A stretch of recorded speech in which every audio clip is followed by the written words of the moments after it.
no power like the power of the people, because the power of the people don't stop. This next person, if you've been involved with Occupy, she needs no introduction. She has been there for us every single time, through thick and thin. From the Civil Liberties Defense Center, Lauren Reagan, along with our badass fireman, Terry. Thank you.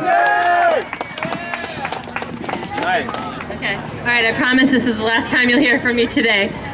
So the venue we are at right now, the Federal Plaza, is also a site of two different lawsuits that Occupy Eugene and Sleeps currently has going on. And one of the people involved in both of those cases is Terry, which is why we're going to tag team this. Terry and Beatrice were both arrested challenging their right to exercise First Amendment rights right here where you're standing. They were arrested in the middle of the day. The federal government believed that they were able to curtail everyone's right to be present here, and that before you could exercise free speech, you had to ask the government's permission to do so. So they put their liberty on the line and got arrested and were prosecuted by the federal government and were cited by Homeland Security. We filed a motion to dismiss the charges in that case, relying on our First Amendment rights. And about a week ago, the U.S. government dismissed all the charges and we won.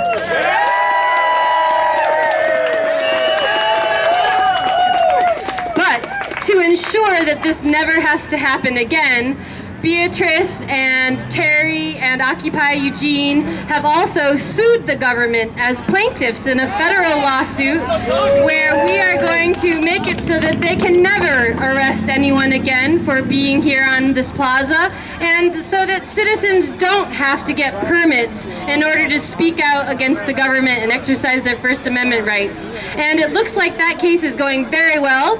The Department of Justice wants to settle, and right now we're just trying to work out the terms that will protect everyone across the country. The great part about this case is it will create national precedent for everyone around the country.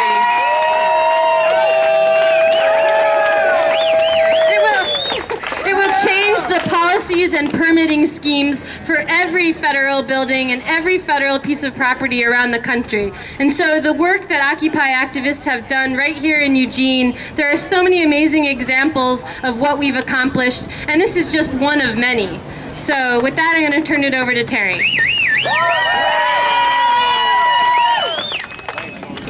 So I guess when they asked me to speak, wanted me to speak, they said they wanted me to tell you kind of why we came here on May Day and why we took over this property on May Day.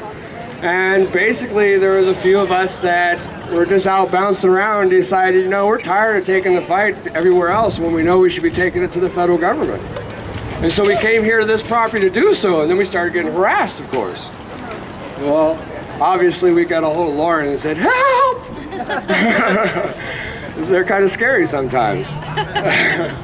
But I guess what really drove us all is like that drive to make a change, and that people should stand up and stand for what they believe, and they should always have a place to do so. And not only that, but our First Amendment guarantees that right. And every time one of these people try to take that away, I'm hoping that one of you will stand beside me to tell them they can't. All right. Thank you. Thank you. I want to read something that is kind of inspirational to me in everything that I do. And it's written by a lady named Ella Wheeler Wilcox. And she says, to sin by silence when they should protest makes cowards of men. Cowards of men. I'm aware that many of you might object to the severity of what I'm saying right now. But is that a cause for severity? I mean, is it not a cause for severity to be down here fighting for what you believe in? When they take something from you, is it not a cause of severity to be here? Yep. It's not doing any good sitting at home complaining. Let's bring a change here. So I will be as harsh as I am as truth. And I'm going to be uncompromising as justice is. On this subject, I do not wish to think or to speak or write with moderation. No.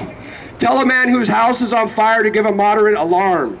Tell him to moderately rescue his wife from the hands of this ravisher.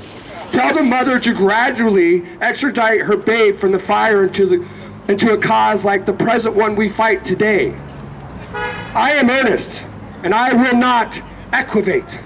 I will not excuse, and I will not retreat a single inch, because I will be heard. We will be heard. Hey!